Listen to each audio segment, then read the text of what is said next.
Saya mohon izin untuk memulai dulu menata hati kita beber keloso bareng-bareng ben penak legenduren perdamaian dan persatuan.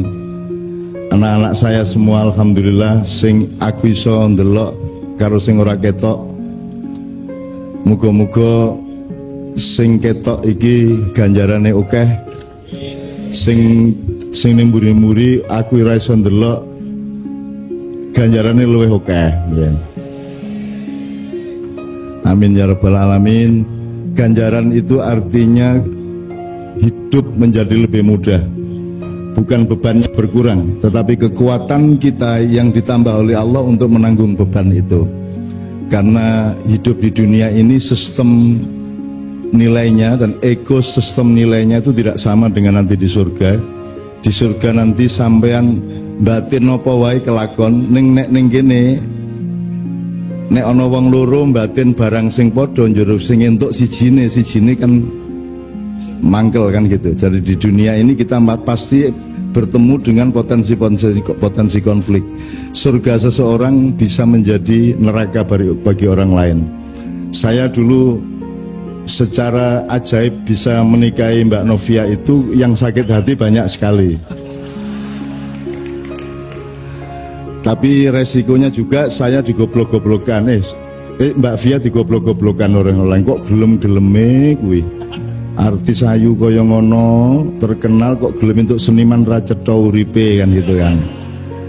Dan itu dirasani orang di mana-mana seperti itu gitu. Nah, jadi Bapak sekalian, mudah-mudahan di Solo ini tercipta atmosfer surga sidik-sidik di mana ya nek arep jangkep durung iso. Jadi potensi konflik itu bisa dikurangi dengan satu keadilan, nomor dua kearifan. Jadi keadilan itu nanti kita jelaskan bersama-sama. Rukun itu bukan sesuatu yang bisa kita bangun. Rukun itu adalah akibat dari keadilan, akibat dari keseimbangan satu sama lain. Gotong royong barang ora iso dijak. Gotong wong nek wis saling lega satu sama lain mesti otomatis dia akan gotong royong kan gitu. Nanti kita coba lacak bersama-sama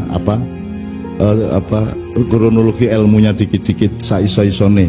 Sambil nanti saya minta penegasan dari para tokoh agama yang berbeda-beda, kan pasti beliau punya stabilo dan punya landasan yang sama sebenarnya tentang persatuan manusia, tentang kesatuan alam semesta dan seterusnya. Termasuk Pak Muzamil nanti saya minta mengemukakan ayat-ayatnya yang saya Bismillahirrahmanirrahim. Sekarang saya ingin mendoakan mudah-mudahan semua yang hadir di sini oleh Tuhan besok pagi diberi kejutan.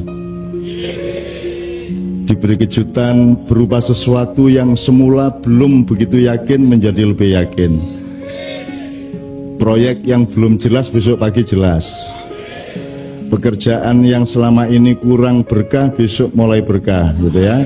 Dodolan kok ora cetha-cetha payu pora sesuk mulai payu gitu ya. Sing urung entuk jodoh bengi iki langsung wis entuk. Nah sing terakhir iki amine banter banget iki. Nek kepeksane urung entuk ya wis golek cagak-cagak apa wedhus ngono.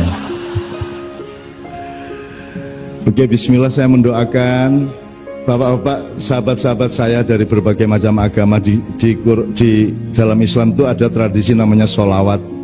Sholawat itu adalah menyatakan cinta kepada Nabi Muhammad. Terus itu juga doa supaya Allah memberkahi Nabi Muhammad. Terus nanti teman-teman dari agama lain bingung, loh gimana wong nabinya aja masih minta didoakan. Bagaimana mungkin umatnya bisa beres, wong nabinya aja masih minta didoakan. Sebenarnya yang terjadi adalah cinta segitiga. Jadi kalau saya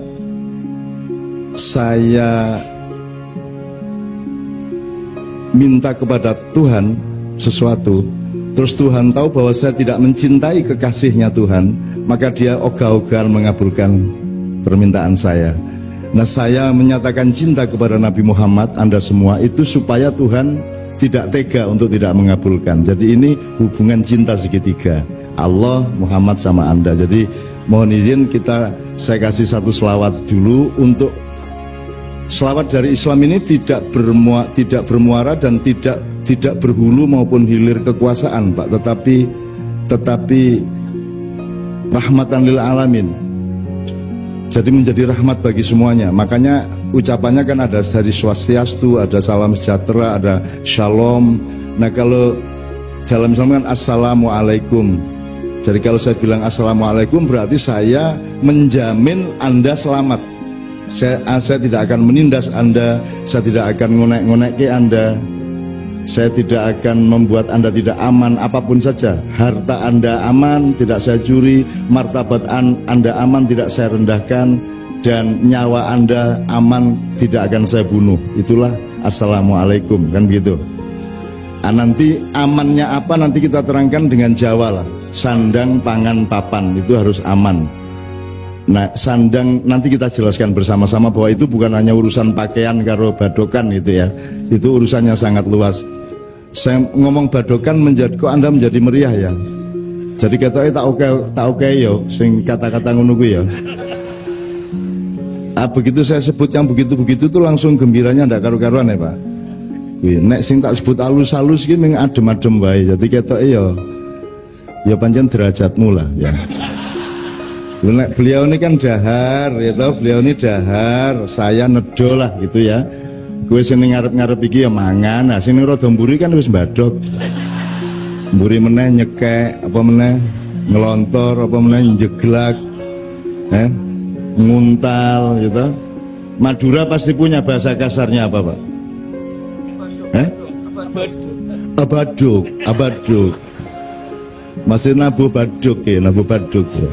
Baduk, podo jane kosakatane podo. Madura itu bukan bagian dari rumpun Jawa. Madura itu adalah pinggirannya rumpun Melayu. Jadi bahasanya asal usulnya bahasa Melayu, tapi karena hidupnya sengsara di tanah yang tidak ada rumputnya, maka akhirnya kata-katanya selalu kasar-kasar. Dan karena di sana tidak begitu ada pohon-pohonan, maka mereka tidak ngerti bedanya hijau sama biru. Ngertinya langit itu biru, maka karena pohonnya juga tidak hijau-hijau amat, maka disebut biru juga. Jadi sampean kalau punya kencan sama orang Madura, diperjelas dulu hijau itu gini, biru itu gini gitu. Karena mereka tidak bisa membedakan gitu. Jadi nanti di surga mereka selalu bilang, wah surganya biru ya gitu, padahal hijau. SBY Madura Ican. Ya serapopo, tapi itu kekasih saya lah. Orang Madura itu kekasih saya, kekasihnya Allah, kekasihnya Nabi Muhammad gitu. Lu kok Nabi Muhammad bareng ngasih wong Madura? Mungkin saja utulubul ilma walau bisin itu karpisin itu janjane ya Madura mungkin ya. Hubungannya apa ya orang ngerti, mungkin aku menurut. Jadi ada imigrasi cukup besar dari transmigrasi antar negara dari daerah Yaman Arab sana ke sini. Dan yang datang ke sini memang rata-rata orang Yaman, yaitu pelantun-pelantun sholawat. Mereka para habaib atau habib, orang-orang yang mencintai Muhammad. Ya, nah, jadi saya belajar sholawat itu dari Pasar Kliwon. Gitu. Aku iki ra iso asline, kepeksa lah, rano sing gelem ya toh, tak lakoni ya toh. Kabeh ora wani ngetokke selawat ning musolane dhewe, akhirnya aku nang ndi tak gawa ben wae do diarani desa ya pancen desa, arep ngopo kowe aku jen desa ngono. Setelah saya umumkan terus saya ajak Mas Haddad semuanya ya, sampai sekarang ada Habib Syekh segala macam, akhirnya kan selawat diterima di seluruh Indonesia dan seterusnya. Nah, teks atau buku atau kumpulan puisi yang indah yang berjudul Simtudur itu Simtuduror ya, itu dari Yaman ditransfer ke sini oleh cucu penulisnya, oleh putranya. Nah, Habib Elwi. Gini Pak Muzamil, sampean sing jelas Pak Muzamil. Timbangan aku di trombol terus ini. Jadi gimana ceritanya Simtuduror ini, Pak Muzamil? Ya, Simtuduror itu kan ditulis oleh Habib Ali bin Muhammad bin Husain Al-Habsyi, yang beliau itu tinggalnya di Siwun di Yaman, dan itu langsung dituntun oleh Nabi Muhammad SAW beliau. Iya, saya tidak akan membawakan seluruhnya ini karena tidak mungkin. Ini kalau dibawakan seluruhnya ini bisa sampai jam 1 ini tok, itu pun tanpa musik, dan itu kan nanti Anda ndak jadi selawatan tapi hatimu mangkel malah ndongake elek nang aku tur kena kowe dhewe malahan kan gitu. Wong aku nglakoni apik kok ya to ning kowe mergo kaya nek kowe ngimami sembahyang kedawan surate kan ya apik karepmu ning ya miso-miso apa makmummu niku waduh Al-Baqarah modiar iki ngono. Pertama modar nih begitu wis mulai meh ceklak-cekluk guys suwe metu kalimat thayyibah. Wah, dawa tenane asu ya gitu. Kan gitu, cacah ya ngono kuwi ning atine. Ya mulane kita harus toleran, Pak. Toleransi itu dibutuhkan di semua hal. Kalau prinsip dasarnya ya puasa sebenarnya, menahan diri, membatasi diri satu sama lain kan gitu. Oke. Jadi kita ini punya masalah ya di Solo, ya di Jogja, ya di DIY, provinsi-provinsi, nasional, bahkan masalah-masalah global. Semua masalah itu ada 3 macam. Yang satu masalah-masalah yang kita bisa merumuskan dan insya Allah bisa kita selesaikan. Tapi ada masalah yang agak lebih tinggi, dia punya kans mungkin bisa kita selesaikan, mungkin tidak bisa kita selesaikan. Jadi kita harus punya kategorisasi. Yang ketiga yang tertinggi adalah masalah yang kita mustahil mampu menyelesaikannya. Satu-satunya jalan adalah kalau Allah menolong kita, kan begitu. Nah yang ketiga ini cukup banyak jumlahnya. Makanya saya sangat bahagia Solo yang pernah terkenal sebagai kota teroris di seluruh dunia, gitu. Malam ini menyelenggarakan deklarasi. Jadi iya apa ini atau deklarasi itu bahasa Arabnya apa Pak Muzamil? Istiqlal atau mada fil Arabiyah. Ya bisa apa? Iklan. Ya deklarasi bisa, atau kalau seperti Nabi Muhammad kan wasiqah ya. Wasiqah. Yes. Pokoknya gue ya ramudeng toh ya, dikandani apa ya, manut itu ya. Tapi pokoknya ada tekad bersama di Solo ini, dan ini kan luar biasa. Jogja aja kemarin malah teman-teman Papua malah mengambil keputusan untuk pergi dari Jogja, dan itu sebuah luka yang bisa panjang akibatnya ya, dan belum ada recovery sampai hari ini. Di Solo yang terkenal dengan laskar-laskarnya bermacam-macam, terkenal dengan lirik-lirikan antar golongan, antar agama, antar macam-macam, itu justru ada deklarasi yang luar biasa. Jadi deklarasi ini dihidupkan oleh kesadaran mengenai 5 pilar bangsa dan negara Republik Indonesia. Pilar pertama adalah soko gurune Indonesia itu ya rakyat Indonesia itu sendiri. Jadi syaratnya negara di tanah air itu ada rakyat. Jadi itu pilar 1. Ibarat masjid Demak itu yang paling tengah sing gede dhewe, itu rakyat. Jadi rakyat ini yang memiliki kedaulatan, yang memiliki tanah dan air, dan yang punya hak apa saja, itu rakyat. Yang nomor 2 adalah balungannya rakyat. Balungan itu kekuatannya, yaitu tentara dan polisi. Kalau dulu tentara rakyat Indonesia, sekarang terus kemudian Angkatan Bersenjata Republik Indonesia, sekarang TNI. Nah itu kan tulang belulang kita. Bayangin kalau Anda tidak punya tulang, kan ngelembrok ngene iki kan. Berarti nek melaku SB, makanya hidup itu harus ada tulang belulang, dan kita harus punya tentara, kita harus punya polisi, kita harus punya kekuatan-kekuatan yang menegakkan badan kita kan gitu. Itu kedua. Yang ketiga, akalnya. Pilar yang bernama akal sehat, yaitu intelektualitas kita, yaitu kaum cendekiawan, para kesatria gitu ya, kaum cendekiawan. Cendekiawan itu apa nek di Punokawan ya Petruknya gitu. Kalau Gareng filosofnya, kalau Petruk itu intelektualnya, Bagong itu seniman budayawannya, Semar itu keseluruhannya kan, kira-kira gitu. Nah pilar yang ketiga adalah kaum cendekiawan. Maka ada sekolah, ada universitas. Ya, nanti kita jelaskan secara Pancasila nanti kalau ada waktu. Pilar yang keempat adalah kekuatan adat dan kebudayaan. Solo ki beda karo Yojo. Aja njur Solo padha karo Yojo. Ya pancen Solo ki beda karo Yojo. Blangkone ya siji Bendul, siji Trepes kuwi. Aja njur demi perdamaian terus digawe separuh-separuh. Jadi bendolnya Jogja dikurangi, kini digawe rada bendol sithik, ndak usah. Nek pitik-pitik wae, nek bebek-bebek wae. supaya kita damai adalah bebek-bebek jangan menyuruh pitik jadi bebek, kan begitu. Pitike dhewe ya aja rasa pengen dadi manuk, kan gitu. Kowe nek wis mangan tempe ya wis tempe kuwi sing paling apik, paling enak. Angko sore nek ana sop buntut alhamdulillah, ana tengkleng alhamdulillah. Ning pas onone tempe sing paling apik ya tempe kuwi. Mbangane kowe mangan tempe karo ngelamun tengkleng. Tempene ra penak, tengklenge ra kelakon. Nah bangsa Indonesia kan rada ngono-ngono kuwi to. Ya toh. Apa kurang puas, semua kurang puas ya. Ini jadi yang ketiga, yang keempat adalah adat dan kebudayaan. Apa lagi mau? Itu bom lagi. Kok dibaleni.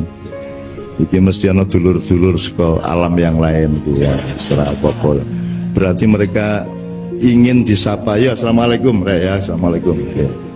Mereka ingin disapa karena jangan lupa tanah Indonesia terutama Pulau Jawa ini dihuni bersama, tidak hanya manusia tapi juga makhluk-makhluk Allah yang lain.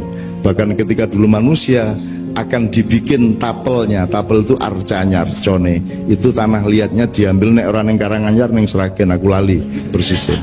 Di tanah liatnya diambil di situ oleh pertama Jibril tapi diserang sama iblis, kemudian Mikael diserang lagi, kemudian Israfil juga diusir sama iblis. Kemudian ketika iblisnya kecapean perang lawan 3 juniornya itu, maka kemudian Israel diam-diam datang ngambil tanah liat itu, langsung dibawa ke surga.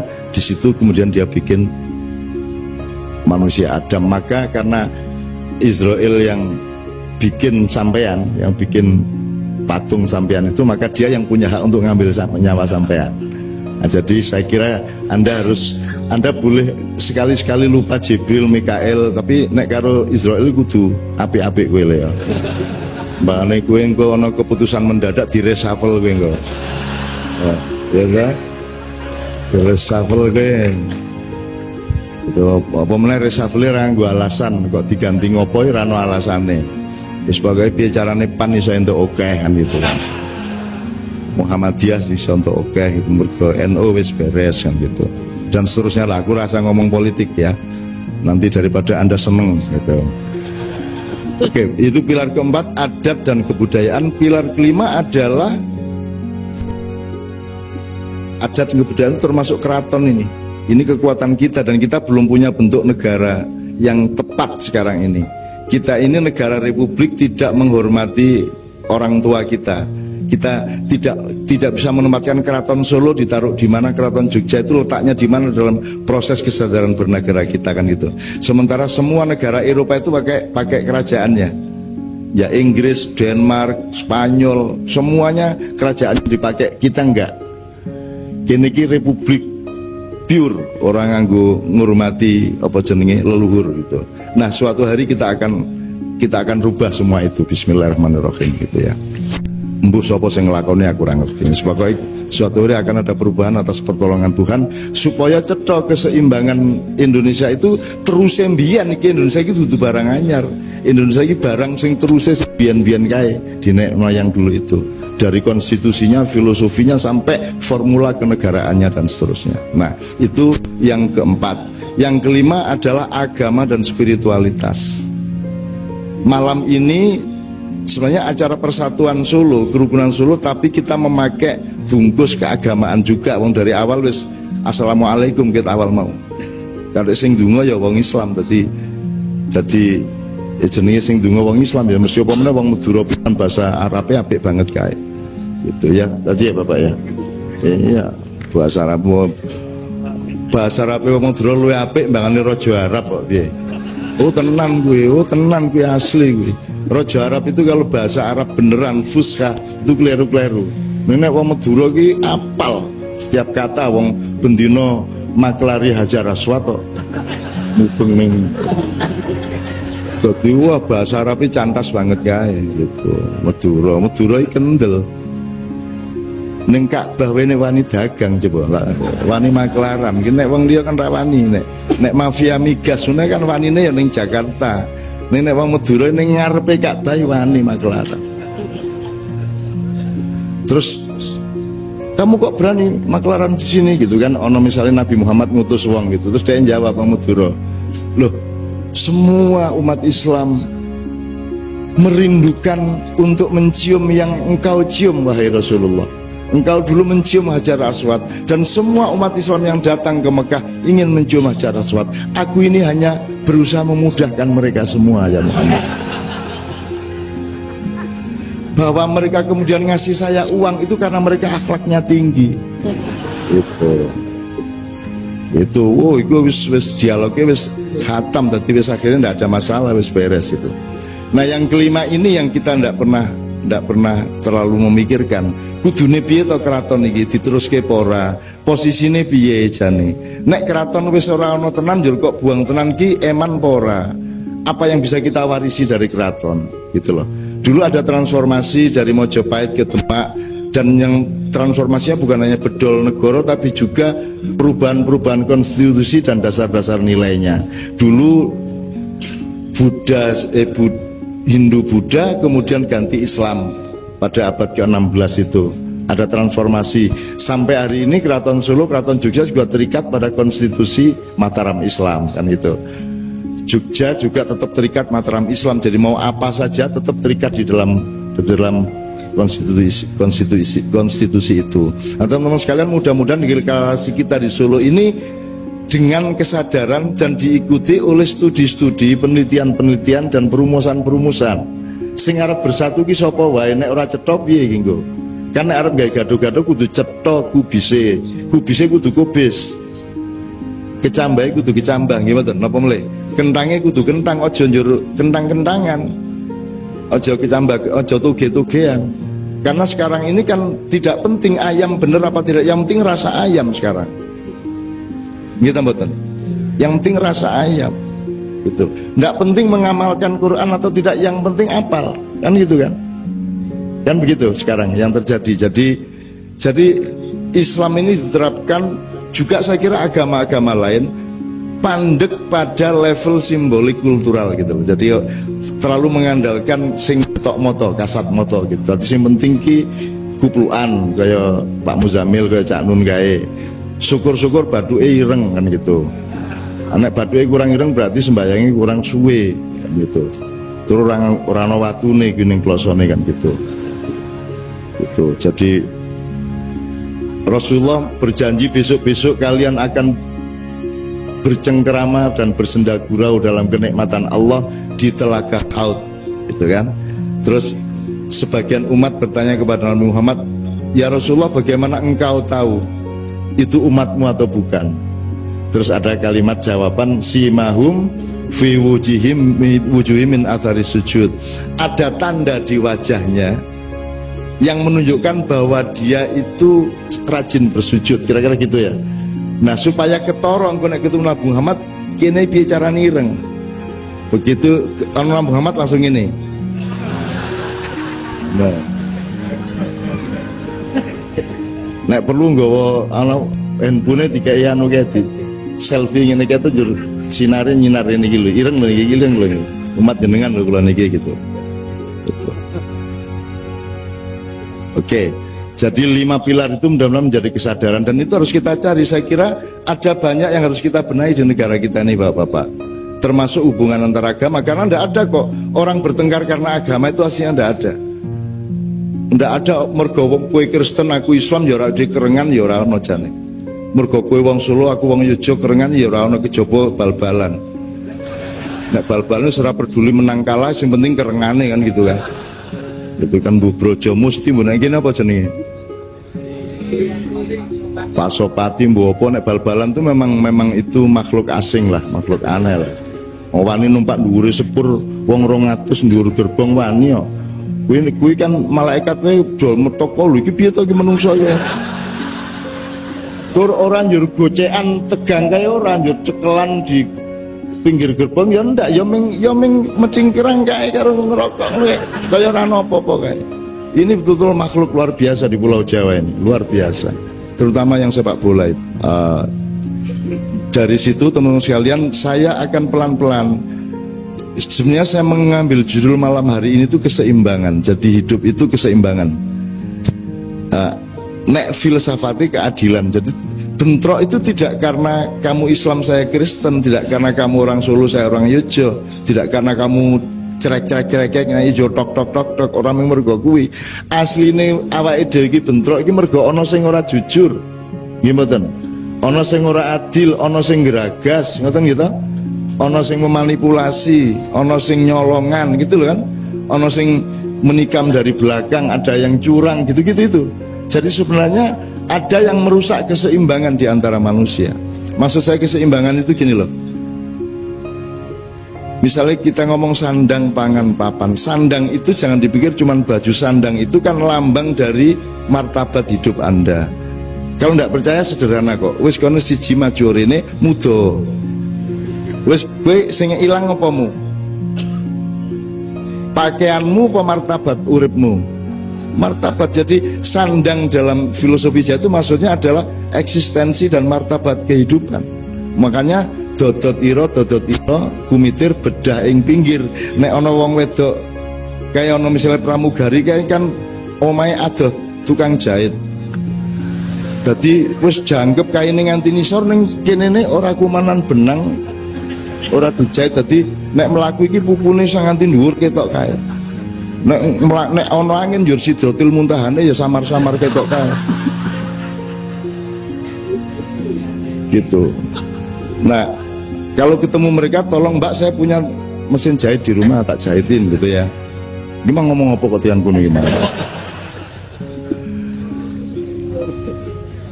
Keseimbangan. Jadi sandang itu harga diri sebenarnya, dan harga diri itu bagian terpenting dari hidup manusia. Makanya disebut sandang dulu baru pangan.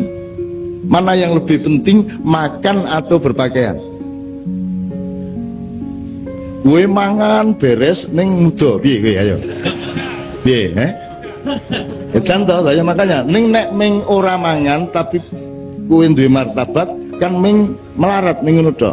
Ning nek kowe mangane beres ning ora berpakaian kan edan. Jadi makanya disebut sandang dulu baru pangan. Nah, pangan itu pun bukan orang yang kuliner.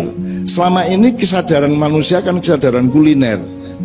Kita punya lidah dipakai untuk testing kuliner, untuk detektor kuliner. Apa don? Yang harus kita kasih makan kan semuanya, ya toh, hati kita, pikiran kita, ya toh, jiwa kita, rasa seni kita. Bayang nek menungso ora dipakani rasa seni nih. Rasa seni itu kan di semua kitab suci kan semua sastra ya Pak ya, sangat indah semuanya. Kitab apa saja indah semuanya. Dan manusia butuh keindahan. Sampai soal nyugui panganan wae kudu nganggo keindahan. Betul enggak? Nyugui panganan iki lho. Wis nyugui ngombe wis rasa mangan wis ngombe tok. Kowe duwe daya, kuwi kan nganggo cangkir, tutupe njur lepek, njur le nyugui nganggo nampan apa bagi kan gitu. Apa njur dayamu teko kok gaweke ceret saka pawon ngene iki? Lah ya ora, itu namanya tidak mengerti keindahan kan itu kan. Jadi keindahan sangat penting. Mbak tadi kesini, Mas kesini kan kaosnya milih tadi, milih kan. Itu pilihan apa? Pilihan ilmu, pilihan politik, apa pilihan indah? Pilihan indah. Dan itu setiap hari, setiap hari. Jadi keindahan tidak bisa kita elakkan. Jadi teman-teman sekalian, itu namanya pangan. Nah, papan itu baru nanti urusan pilkada. Papan, pilpres. Papan itu artinya setiap benda, setiap orang, setiap konteks harus menempati atau ditempatkan di tempat yang tepat. Itu namanya papan. Irung kuwi dadi irung kalau letak di situ, Mas. Betul enggak, Mas? Goblok iki dadi martabate ono. Nek tak salah iki kene, kuwi wae kudu ngene iki, Mas. Nek tak kenek ngene, kowe wis ora percaya aku. Ya lah, Mas. Wes bebas, aku mau munggah kono terus ngene kita iringke apa tak kene ngene kan wis edan to kuwi. Jadi itu namanya papan, jelas ya. Jadi kelihatannya sandang pangan papan seolah-olah masalah fisik, enggak. Fisiknya, jasadnya, materinya paling pol 10%, yang 90% itu rohania. Papan rohaniamu namanya dalam Islam makom atau makomat, kan begitu. Semua ada tempatnya masing-masing. Ini cocoknya di mana, ini nek coro Jawa niki empan papan ya lah, empan papan ya.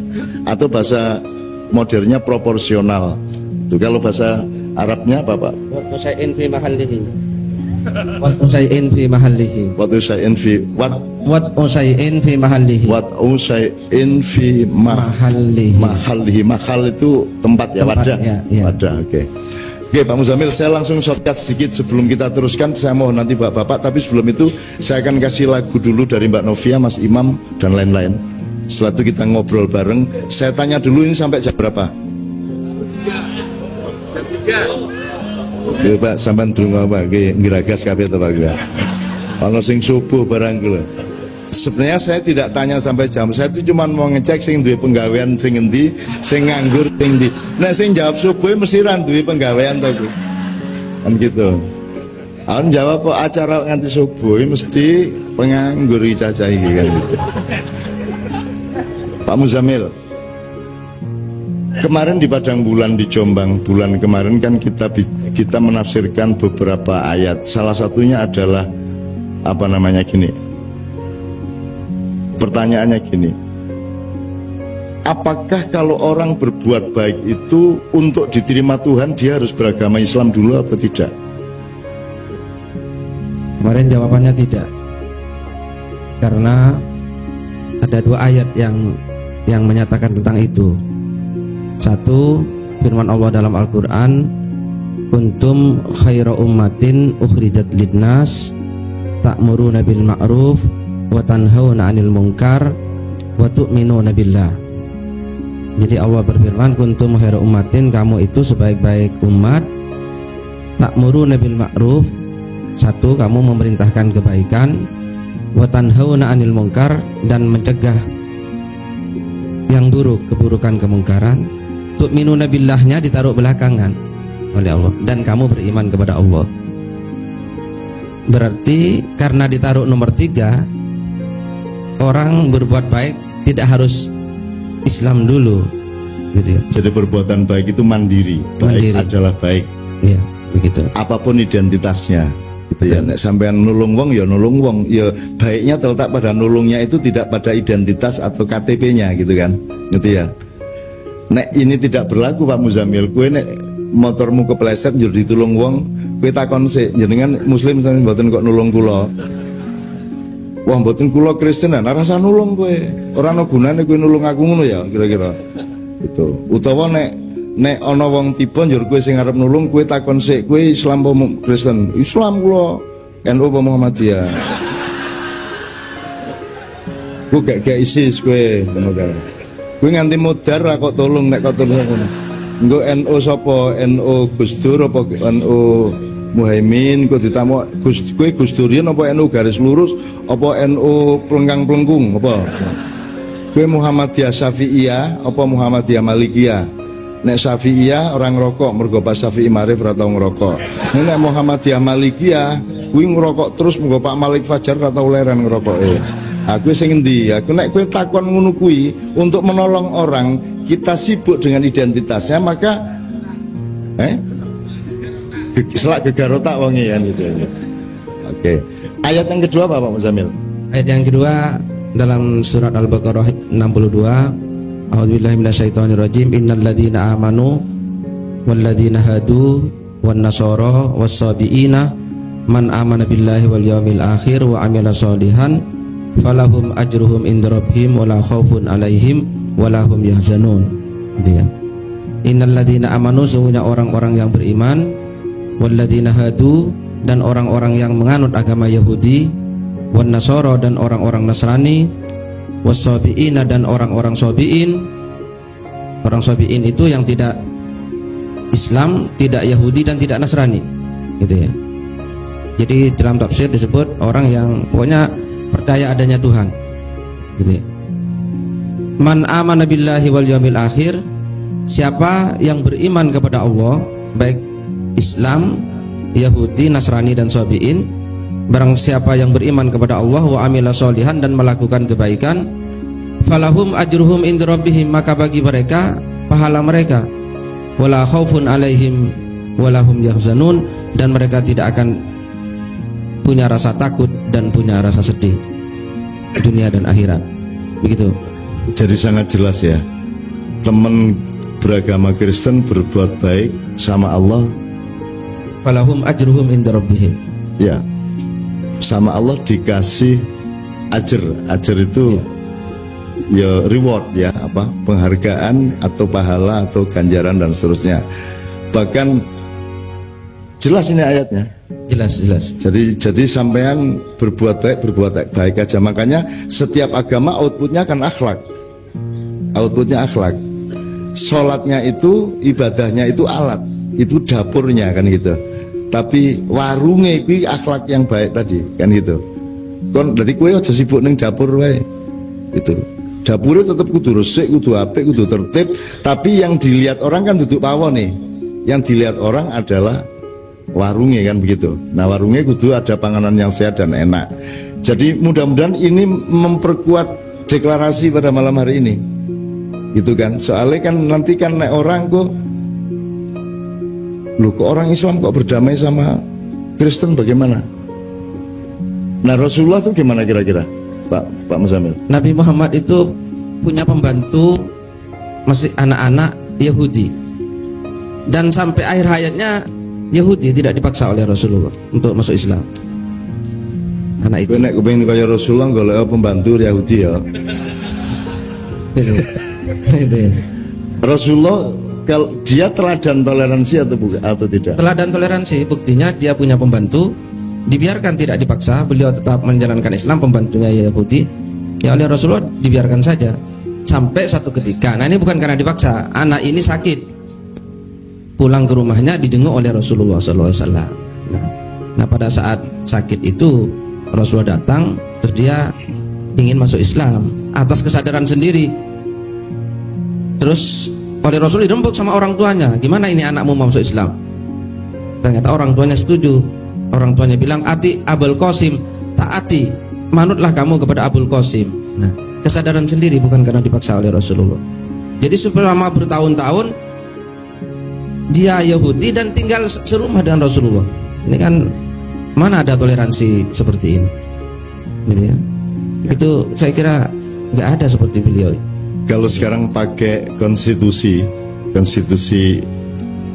kekhalifahan Rasulullah, kenabian dan risalahnya Rasulullah kan mengatakan innama bu'itstu liutammima makarimal akhlak. Jadi Rasulullah itu disuruh kerja keras itu untuk memperbaiki akhlak. Nah, supaya akhlaknya baik dikasih training ibadah, sholat rajin, puasa dan seterusnya gitu ya. Nah, puasa itu menurut saya ibadah yang sangat unik ya Pak Muzamil ya, karena kalau orang sholat bisa kelihatan, bisa direkam, kalau orang puasa bisa di video apa tidak? Yang bisa di video bukone kan gitu. Tapi kalau orang puasa di video kan tidak bisa ya. Paling rahasia, ibadah paling rahasia. Anda tahu nggak bapak Anda puasa atau tidak tuh ngerti persis nggak? Atau anakmu poso pora ngerti lah, orang ngerti toh. Makanya puasa itu kalau saya mengibaratkan, kalau orang sholat itu katakanlah di halaman rumahnya Tuhan, gitu ya. Kalau orang naik haji itu boleh masuk rumah. Tapi kalau orang puasa itu Anda berada di kamar pribadinya Allah, karena Allah mengatakan puasamu untukku, gitu ya Pak Muzamil ya. Ya ila sauma fa innahu li. Kullu amal ibni Adam lahu illa saum atau illa siyam, gitu ya. Apa saja ibadahmu itu untukmu kecuali puasa. Jadi sebenarnya puasa itu sangat tinggi, sangat menggembirakan, sangat menawarkan berkah, sehingga kalau kita mau bikin hari raya seharusnya hari raya itu ya puasa itu. Jadi mulai tahun depan kalau bisa begitu masuk Ramadan kita hari raya. Yang kita rayakan tuh Ramadannya itu, karena kita sedang deket-deketnya sama Allah. Kita di kamar pribadinya Allah. Nah, selama ini yang dirayakan kan begitu selesai Ramadan hari raya. Apa sebabnya? Mergo yes wis entuk mbadok kan gitu kan. Terus hari raya kan gitu. Kita ngono kan. Jadi futur ya, bukan Idul Fitri ya kan? Idul Futur kembali makan kan gitu. Lho nek asline kan sing dirayakan kan sing ampuh toh, sing top toh, itu puasa. Mana mungkin kita bisa toleran rukun kalau tidak saling berpuasa. Berpuasa itu artinya mengerti batasnya. Kue ra entuk ngonekke aja ngonekke, kue cukup semene wae. Kue aja ngetokke kue sugih di depan tanggamu sing melarat banget kan gitu. Dan seterusnya, pokoknya menahan diri, menahan nafsu segala macam. Itu semua adalah puasa. Dan puasa sangat penting.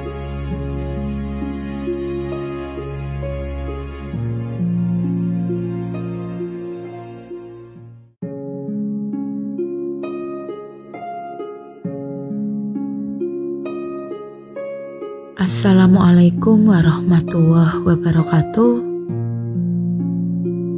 Diberi kekuatan oleh Allah untuk menanggung beban hidup.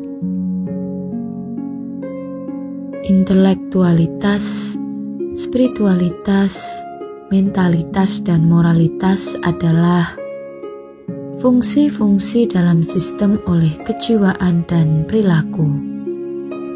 Kalau seseorang mengolah intelektualitasnya dalam arti mengasah kecerdasan, mengembangkan pengetahuan dan memperdalam ilmu, maka efeknya bukan hanya menyangkut kepandaian dan kesarjanaan, tetapi berpengaruh terhadap mentalitas dan moralitasnya. Semakin luas ilmu seseorang dan semakin mendalam ilmunya, akan semakin kuat pula mentalnya dan semakin baik pula moralnya.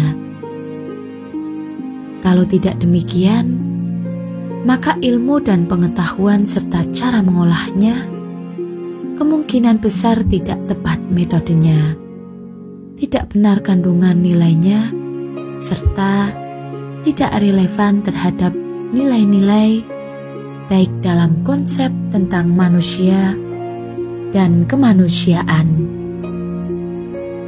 Kita menjumpai kenyataan bahwa meningkatnya ilmu pengetahuan tidak menjamin terkuatnya mental dan terbaikinya moral kita. Keserjanaan atau kedoktoran dan keprofesoran seseorang tidak paralel dengan kekuatan mental dan kebaikan moralnya. Orang yang bertahun-tahun mempelajari mana yang benar dan mana yang salah tidak dijamin memiliki keberanian mental untuk mengemukakan bahwa sesuatu hal itu benar dan sesuatu hal yang lain itu salah. Tinggi dan luasnya ilmu pengetahuan seseorang juga tidak menjanjikan jaminan moral. Artinya, dari kenyataan itu tercermin ketidaktahuan kemanusiaan di dalam diri seorang. Tidak dapat keterkaitan positif antara pengetahuan, ilmu, mentalitas, dan moralitas. Di kalangan kaum muslimin, sejak lama terdapat kenyataan bahwa tokoh atau seseorang yang canggih intelektualitasnya tidak diiringi oleh kemurnian spiritualitas serta oleh kekukuhan mental, sehingga ia tidak sanggup mengaktualisasikan moralitas sosial sebagaimana yang diharapkan dari ketokohannya. Moralitas yang dimaksud misalnya daya kritis atau daya juang untuk melawan ketidakbenaran. Di sisi lain, orang yang memiliki keberanian mental untuk memperjuangkan tegaknya nilai-nilai yang baik tidak dibarengi oleh wawasan dan keluasan intelektualnya. Dalam hal ini terdapat sebuah tafsir mengenai idiom makdzub dan dhalin yang disebut dalam surah Al-Fatihah Maghdub artinya orang yang dimarahi oleh Tuhan, dan dolin adalah orang yang dalam bahasa Indonesia mungkin bisa disebut durhaka. Konteksnya dalam tafsir itu, Maghdub adalah orang yang mau tidak tahu, yakni orang yang memiliki kesediaan, semangat dan keberanian untuk memperjuangkan kebenaran, tapi ia malas belajar untuk mengetahui medan perjuangannya. Misalnya, kita banyak kenal orang yang luar biasa upaya perjuangannya untuk membela segala yang benar, tapi ia tertinggal oleh pengetahuan bahwa kebenaran dan ketidakbenaran dewasa ini harus juga didekati secara struktural dan sistematik. Hampir tidak ada setitik debu di zaman ini yang berdiri sendiri, yang steril dan keterkaitan struktural. Sedemikian rupa sehingga kita juga harus menemukan rumusan tentang beda antara dosa personal dengan dosa struktural. Ketertinggalannya ini menyebabkan posisi perjuangannya menjadi tidak strategis dan tidak efektif. Sementara itu, dolin adalah orang yang tahu tapi tidak mau tahu, yakni kita semua ini yang belajar ilmu habis-habisan, bertukar informasi secara sangat efektif dan canggih, serta mengetahui persis segala yang benar dan tidak benar dalam dunia kemanusiaan, politik, ekonomi, hukum dan lain sebagainya, tapi tidak cukup melakukan apapun yang sepadan dengan canggihnya pengetahuan kita atas semua itu. Terdapat nas tertentu dalam teologi maupun acuan dalam fikih Islam bahwa jika seseorang mengetahui ketidakbenaran lantas berdiam diri saja atasnya, maka ia bisa digolongkan sebagai bagian dari ketidakbenaran itu. Jadi, mungkin sekali kadar kemarahan Allah kepada kaum dolin lebih besar dan lebih serius dibanding kepada kaum maghdubin.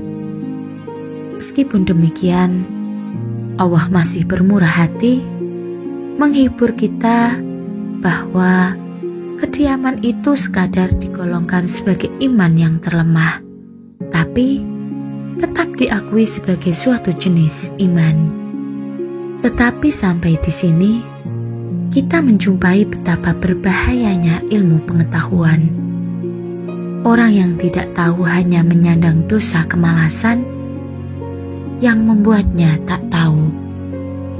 Tapi orang yang tahu, apalagi yang terlanjur tahu banyak, namun tidak mengaktualisasikan pengetahuannya dalam perjuangan,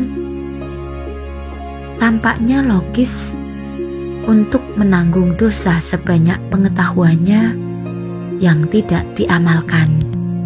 Apalagi jika kita mengakui adanya kenyataan atau paling tidak kecenderungan di mana berbagai kerusakan manusia dan sejarah banyak bersumber justru dari keterpelajaran manusia, sehingga banyak kalangan dan kemudian mengambil sikap pragmatis untuk lebih memilih bodoh asal baik daripada pandai tapi jahat. Banyak kita atau ulama yang mendalam spiritualitasnya, namun sempit wawasan intelektualnya, sehingga ia gagal memperoleh kematangan mental, dan dengan demikian fungsi kesejahteraan menjadi tidak maksimal. Sebaliknya, banyak tokoh cendekiawan yang dahsyat intelektualitasnya, namun tidak memiliki tradisi oleh spiritual yang sesungguhnya sangat diperlukan, sehingga sering ada yang terabaikan olehnya ketika harus menyelami situasi budaya masyarakat dan kemanusiaan. Kualitas manusia yang sejauh ini kita hasilkan kebanyakan manusia parsial. Banyak tokoh spiritual keagamaan, tapi kualitasnya stereotipikal. Karena rendahnya tradisi intelektualnya tidak membawanya ke pemahaman yang memadai tentang masalah zamannya. Kondisi tersebut membuat mereka tidak memiliki akses ke pusat struktur sejarah. Sebaliknya, kaum intelektual modern yang tidak mengerjasamakan proses intelektualnya dengan oleh spiritual membuatnya sukar ke akses masyarakat.